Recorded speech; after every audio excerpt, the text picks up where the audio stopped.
Hello, and welcome to Marketing Solutions for Local Businesses, the podcast where you will discover all the latest and greatest digital marketing tools, tips, and strategies you will need to implement in order to stay ahead of your competition. If you are not getting the results you are looking for from your digital marketing efforts, this is the podcast for you. And now, here's the host of our show, the local business guy himself, Frank Deming. Hello, everyone. What's the good word? This is Frank Deming, the local business guy, and welcome to another episode of Marketing Solutions for Local Businesses. Now, before I head to what topic I have in store for you all today, I just want to do a little bit of housekeeping. And I want to let you know that if you want to be a guest on our show, feel free to either give us a call at 888-416-7752 or simply send us an email at info@lbmsllc.com. Let us know that you want to be a guest. Let us know what you want to talk about, and we will put you on the schedule. Also, if there's a particular topic that you are struggling with, or you're out there getting things done with all of the suggestions that we give you from a digital marketing standpoint, and you're not getting the results that you are hoping for, also give us a call at 888-416-7752 or send us an email, info@lbmsllc.com, and we will make sure that we make that a topic of in one of our episodes. Now, last housekeeping topic before we get to today's episode content. If you have been thinking about starting a podcast, that's where something like Buzzsprout can help you. Buzzsprout is by far the easiest and best way to launch, promote, and track your podcast. In fact, they have already helped over 100,000 people successfully launch and promote their podcasts. They will ensure that your podcast is distributed to every major podcasting platform like Apple, Spotify, and Google Podcasts, just to name a few. Not to mention, they will even provide a great-looking podcast website with awesome audio players that can easily be embedded into your own website. To start your own podcast and receive a $20 gift card from Amazon, follow the link in the show notes, and this will help Buzzsprout know that we sent you and will support the show. Buzzsprout, the easiest way to start a podcast. Okay, now on to today's content. Since we're kicking off, this is the first episode of a new month. We're now in August of 2020. I decided to discuss something that is near and dear to my heart. And I know I say that a lot on a lot of marketing topics. Really, digital marketing is near and dear to my heart, if you think about it. But irrespective of that, this is something that really, this is how we got our claim to fame. And that's SEO. SEO is a very important topic in any digital marketing strategy. It's a long-term strategy. It could be you can get a little impatient with it, and I get it. But I can tell you that it will pay off dividends if you are patient with it.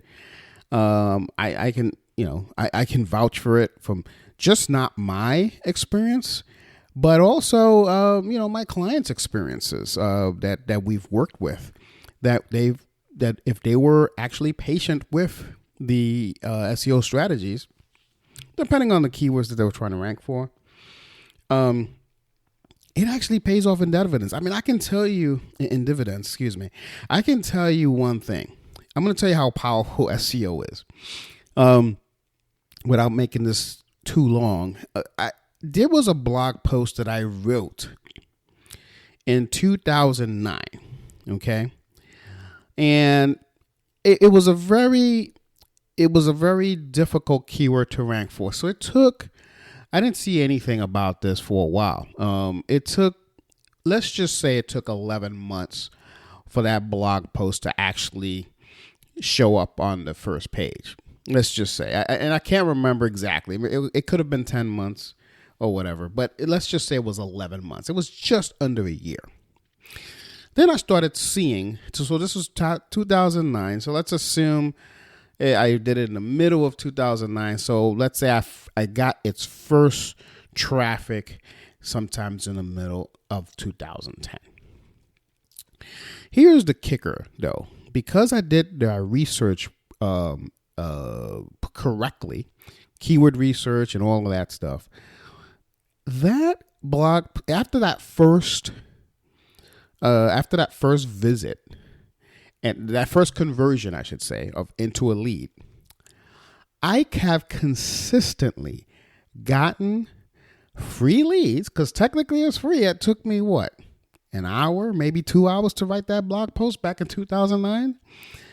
But since 2010, since that first lead came in, I have consistently gotten free leads month after month after month, consistently till now. Now, here's another amazing fact about this. And again, I'm not trying to sell you guys on SEO. I think you guys understand the importance of it, because you need a short-term strategy, of course, but you also need a long-term strategy. Here's the kicker to that. I even changed URLs, because I changed, although my business was still running, but I had to switch brands. So along with the brand switch, this was back in 2015 when I switched my brand. Also, along with the brand switch also came a brand new website, a brand new URL. And I moved all of my content from my old website over to my new website now, which, as you know, it is lbmsllc.com. And after just a few months, I would say maybe 3-4 months, gosh darn it, this thing started ranking again and producing leads again. So it took a little hiatus because I switched URLs, and I knew that was going to happen. But because it was such a well-written article, a blog post, and it had the right keyword research and all the proper structure that I had with SEO, it pretty much, 3-4 months down the road, it started just picking up where it left off. And to this day, I'm still getting, leads from it. It's amazing. That's why I think SEO is by far the best long-term marketing strategy that's out there. If you're not doing that, I challenge you to tell me any other strategy that's long-term, like the social media strategies that are long-term strategies that can produce endless amount of leads for that long. I challenge you. But I'm not here to challenge anyone here in this episode. This is not what this is all about. This episode is all about showing you some factors besides keywords, because I talk a lot about keywords to you guys. But I want you to know that SEO is not just about keywords, and the game is changing all the time. So this is all about the factors that besides keywords that you might not know that could be affecting your SEO. Okay, so if you're out there getting SEO done, you're out in the digital world working and getting SEO done, you're gonna want to listen to this episode. Okay, so let's get into the content. There are 5 factors. Okay, and I should have put that thing as one of the topics here, but it's about 5 factors. Okay, so the number one factor that you're probably not, that you probably don't know that's affecting your SEO is your URL. See, one of the most overlooked ones is your URL structure. Okay, and it has to be both for you, for the readers, and the search engine. You gotta have the URL structure with the search engine. Okay. So it's got to make sense. Now that's a difference between today's world of SEO and when I first got started with SEO. The URL structure back in the day wasn't as important. As long as you had the right backlinks and you had the right keywords on there, that's when it was really important. But now the game has changed. So you want to have the right URL structure. You want to have the keyword in your URL. That's one thing. And you may want to eliminate filler words like us, like a, like the, and, etc., etc. You may want to, and that's more for the search engine, more for anything else. So you may want to eliminate those kind of keywords, filler words, okay, on your URL. Another thing that you want to do is make sure that you don't have any symbols or numbers in your URL. Okay, you don't want to have those things. And always, I would advocate using separators like hyphens in between each word. It makes it easier. It doesn't really matter for the search engine as much as that. That's, remember I said earlier before I started telling you about the URL that is really for the reader and the search engine. So that piece of hyphenating it is really for the reader. The search engine doesn't care. The search engine is going to pick up the characters irrespective, but it's important for the reader that they see it if you hyphenate it on your URL. So a URL is a huge factor in getting your SEO done right. Today's search engine is a lot more intelligent than it was when I first started. Okay, today's search engine is super intelligent. It can pick up stuff. So it actually factors in, because of AI, it actually factors in reader elements. Whereas before, the search engine from yesteryear, if you will, it really didn't really care. As long as it picked up content and you were consistent, you were going to rank. Now, you're still going to rank, but it's going to consider your ranking differently based on a couple of things like what I'm talking about today, like the URL structure. Does it perceive it as being readable to the common user? So that's number one. The URL structure is a huge factor. Another factor is site performance. So let's talk about this for a little bit, okay? So, if your website is performing poorly, it is going to damage your reputation according to the search engines. So they built in a lot of these AI tools, and it tries to simulate a human being loading your site. It's pretty cool. It's pretty accurate. And if it determines that your site is loading too slow, it's going to penalize you. And competition is fierce out there, folks. It's really fierce. It's a lot more than what it was when I was out there. And so you want to make sure that you want to take on a few things that I'm going to talk to you about right now in terms of improving your site performance. Okay. So you want to make sure that your images are compressed.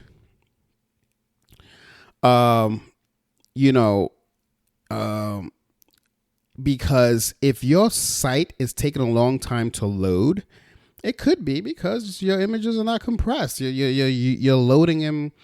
You load them at its full value.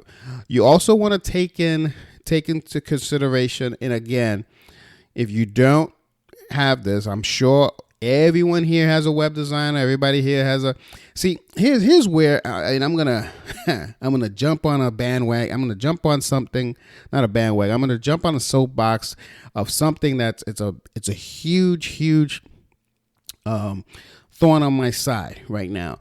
It is the difference between a web developer and a web designer. A web designer does not take consideration these things that I'm talking about here. They do not. A web designer looks at the design and the prettiness of the website and, oh yes, so beautiful, it looks good, but does it perform well? So here's a food for thought. If you're going to use your website as a marketing tool, hire a web developer. If you're going to use your website just as a business card and something that's pretty and nice, then you can hire a designer. Those are two things that are different. So a big factor of site performance is, like I said, the images. If it's not compressed, it's not going to perform well for the search engines. Your CSS and your JavaScript could be a little too heavy. So this is where developers coming in. They understand how CSS and JavaScript combine each other. So you want to make sure that that's not too heavy. You want to make sure that it's the slickest code possible, so that way it can load as fast as possible. And you want to, and the way you do that, you have to check your codes for spaces and extra spaces and line breaks and all that kind of stuff. All of that, believe it or not, things like that contribute into the way the site loads and performs. So that's pretty heavy. So if you have a WordPress site, which I hope you do, make sure you don't have too many plugins. This is a huge thing. We have been doing web development for a long time. And notice I said web development, because that's what we are. We're web developers. And I can't tell you how many times we have taken over websites and we've had to redo it. And there were so many unused plugins. And what happens is every time you try to load, let me explain to you the importance of this. Every time you try to load a website, it tries to see if this plugin's active. Even if it's not active, it's going to try to load it because it could be active or not, and it checks, and it's affecting your performance. And people they're under, they're not putting any importance in this, but this is very important. This is ultra important, guys. Don't have too many plugins. And let's say if you have them active and it's like and it's something that's being used, really evaluate it. Are you really using this plugins? Are you really using it? So think about it. How important is it for your business that you have this plugin? So site performance is key, guys. So really take a look at that, especially if you're going to use this for marketing. Another key thing is, you've heard me talk about this many times, and this is number 3, is link building. Okay.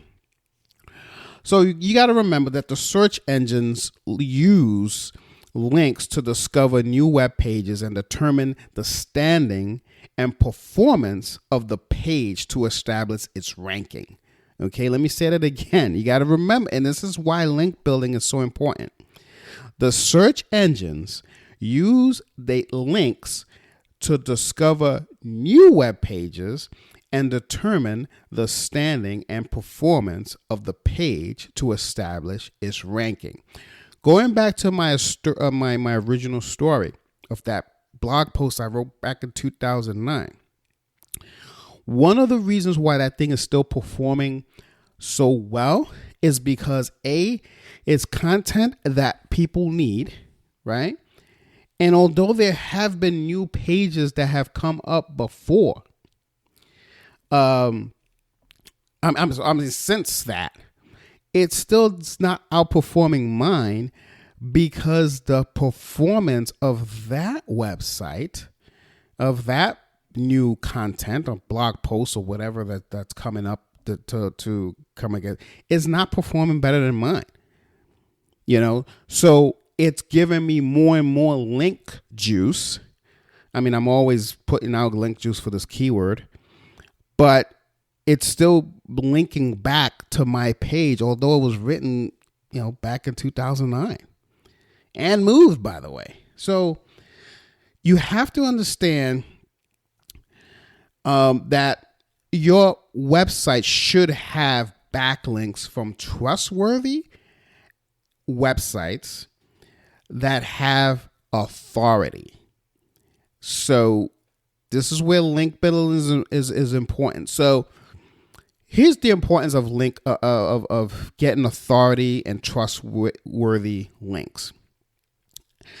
I have done analysis on other websites that have the same keyword rankings that I'm trying to get to.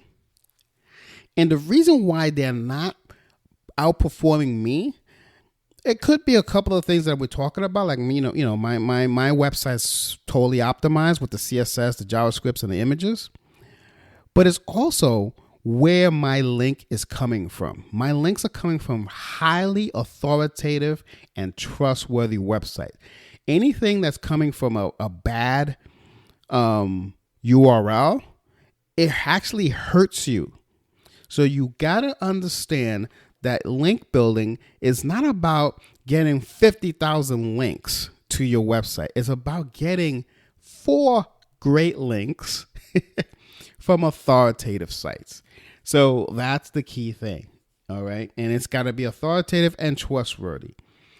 It's not an easy thing to do. I get it. And if you need help with that, you know how to reach us.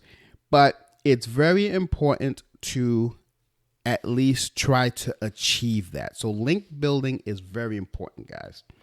So number 4, I want to talk to you about content. Here's the deal.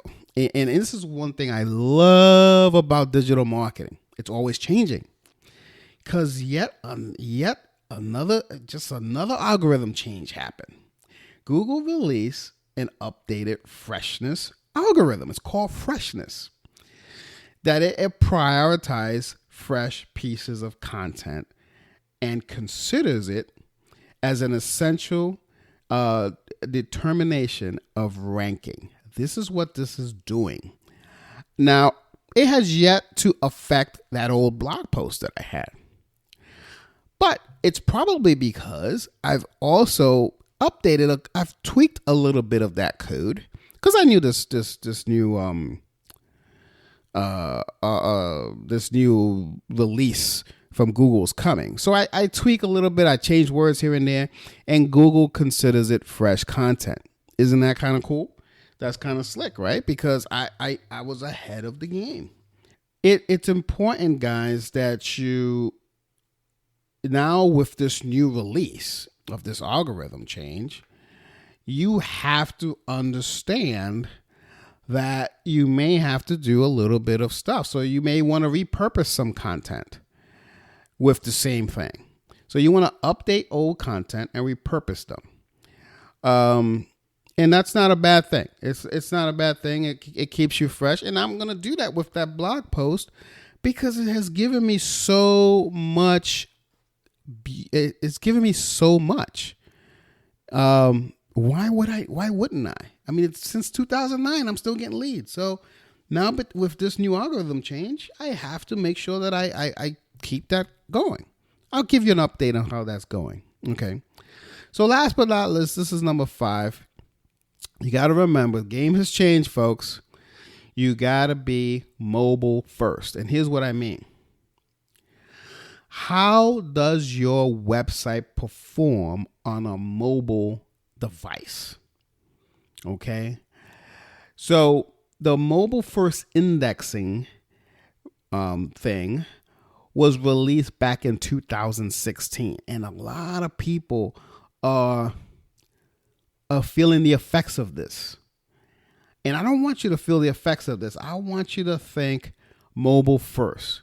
So I want you to optimize your website for mobile. And again, this is going to take a web developer, not a designer, a web developer to really truly understand mobile criteria on how to make it perform well on a mobile device. Now, it's not enough that it looks nice on a mobile.